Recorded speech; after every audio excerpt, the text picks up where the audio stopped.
ఐపీఎల్లో బంగ్లాదేశ్ ప్లేయర్స్ ని కాంట్రాక్ట్ లో లేకుండా తీసేస్తున్నారంట. 2026లో జరగాల్సిన ఐపీఎల్ కి బంగ్లాదేశ్ ప్లేయర్ అయిన ముస్తాఫిజుర్ రెహమాన్ ని కేకేఆర్ 9.2 కోట్లు పెట్టి కొనుక్కుంది. అయితే ఈ మధ్యన బంగ్లాదేశ్ లో చాలా ఎక్కువగా ఇష్యూస్ జరుగుతున్నాయి. ముఖ్యంగా హిందూస్ పైన, అలాగే అక్కడున్న ఇండియన్స్ పైన చాలా వరకు అటాక్స్ చేస్తున్నారు. దీనివల్ల బంగ్లాదేశ్ కి ఇండియాకి మధ్యలో చాలా పొలిటికల్ ఇష్యూస్ జరుగుతున్నాయి. ఈ ఇష్యూ వల్ల చాలా మంది జనాలు ఏం చేస్తున్నారంటే బీసీసీఐకి చాలా రిక్వెస్ట్లు పంపుతున్నారు.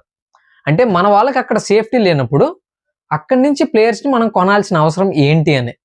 దీని కారణంగానే బీసీసీఐ ఏం చేసిందంటే కేకేఆర్ కి ఒక రిక్వెస్ట్ పంపించింది. ఐపీఎల్ కాంట్రాక్ట్ లో నుంచి బంగ్లాదేశ్ ప్లేయర్స్ ని లేకుండా చేయాలనుకుంది. దీంతో ముస్తాఫిజుర్ రెహమాన్ ని ఆ కాంట్రాక్ట్ లో నుంచి రిమూవ్ చేశారు. అయితే ఇదంతా పొలిటికల్ ఇష్యూ నుంచి స్పోర్ట్స్ వరకు స్ప్రెడ్ అయింది. అయితే బీసీసీఐ తీసుకున్న డెసిషన్ కరెక్టేనా కదా?